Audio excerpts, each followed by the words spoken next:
Usually, UK incubators either charge for a paid program or office space, or they take equity in your business, or both. But a good deal of my clients don't pay anything to their incubator.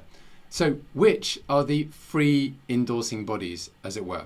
Well, there are the universities, there's also the medtech incubators, and then there's the Global Talent Program or the Global Entrepreneur Program. Now, I do have several clients in the program, but it's very hard to get into. Basically, you need to do three things. You need to have a business plan, but you also need to have an MVP, a minimum viable product. And thirdly, you need to have at least some clients for market validation.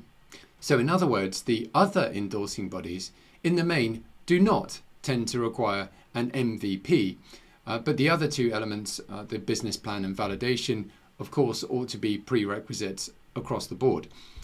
The clients I have who've been endorsed for the innovator visa under the Global Entrepreneur Program are generally established entrepreneurs. And the process of getting endorsed by them is a long process, but it may be worth it, not only because there is no charge under the program and they don't take equity, but they're also one of the highest regarded programs from the point of view of the Home Office. Now, there is a time limit on the program. As I've covered in my previous videos, there's been a procurement process by which the endorsing bodies are due to be cut down radically from the dozens that currently operate to only 2 or 3. So I suspect this may make it more difficult to qualify for the innovator visa, and we can see the published details of the tender. It says the Home Office is seeking to improve immigration arrangements for entrepreneurial talent from overseas, including further reform of existing visa routes.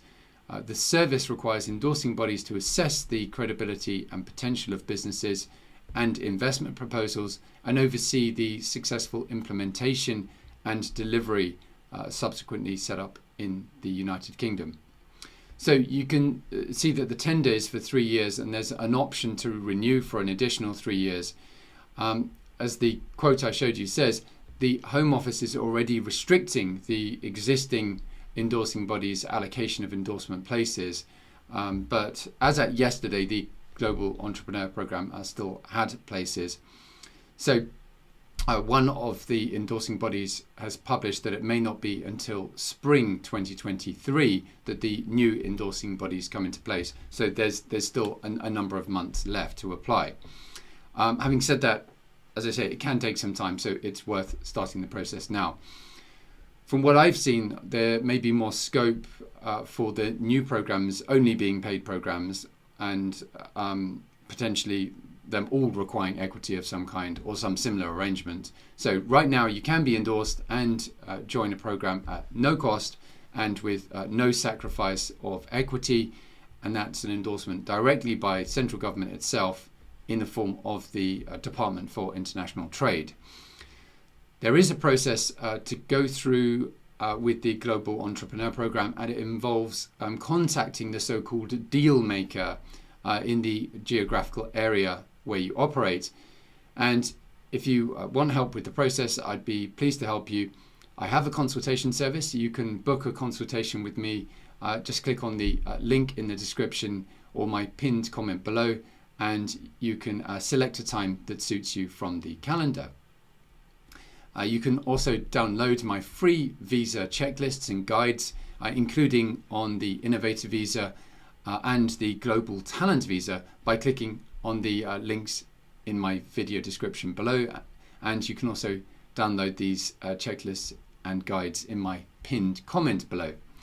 I wish you every success in your visa application, and I'll say bye for now.